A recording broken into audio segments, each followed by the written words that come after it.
everyone, I'm Sally. Today is the 15th of April and I'm going to summarize the newest COVID-19 situation in Vietnam. Emergency alert updated 3:45 p.m. on April 15, 2020.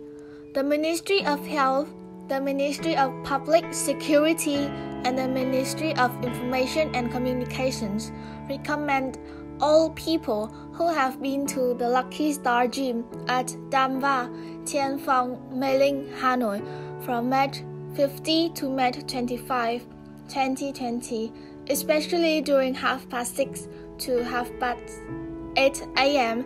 and from 3:30 to 4:30 p.m. Immediately contact with the nearest health authority for health monitoring instructions. Text 8889 to provide the phone numbers of people who have had close contact with. Quarantine at home and complete a medical report. According to VTV, Vietnam Television.